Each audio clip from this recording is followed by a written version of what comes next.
damnation in equal measure. There was even a rumor going around that Martinez had been ordained.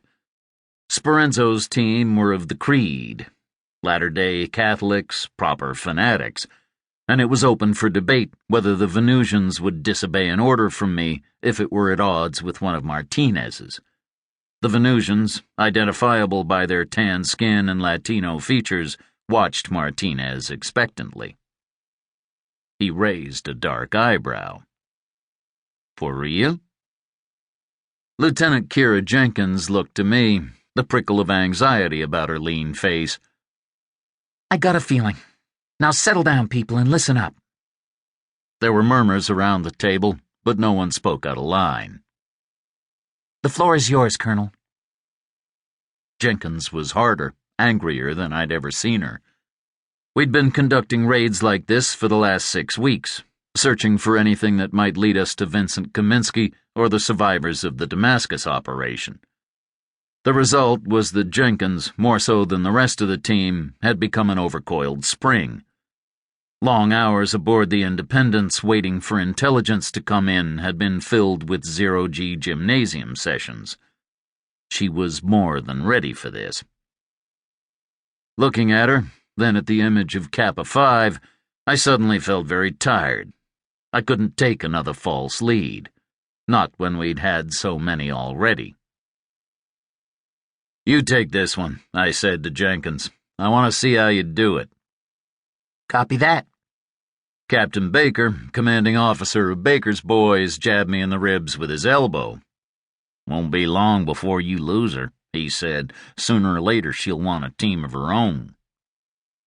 Baker was probably the oldest SimOps officer on the program, certainly the oldest survivor of the Liberty Point massacre, and had been a veteran of the Alliance Army long before induction.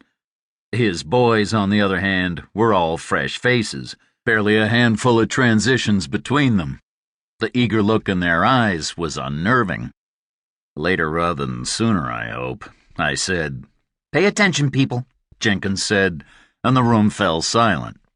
As the man says, our destination is Kappa 5, known to its directorate residents as Cold Death. A briefing file opened on the display. Kappa 5 was a uniform brilliant white, a world in the grasp of an ice age from which there would be no return. Great ice shelves claimed half of the planet, frozen seas the rest.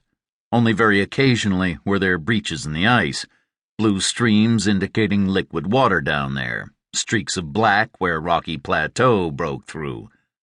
Empty, featureless plains were the order of the day. Looks cold, Baker said. I knew exactly what he was trying to do, to test Jenkins, to push her to the limit. But in an op like this, I already knew that wasn't a good idea. Regardless, he went on. And you know how my rheumatism plays up in the cold. Stow it, Baker, Jenkins said. Local weather is a pleasant -20, but expected to feel even colder with the wind chill. The image magnified. At your age, you'll probably want to stay buttoned up. Sufficiently cowed, Baker went quiet. Jenkins continued. There are 3 settlements on Cold Death, and our target is here.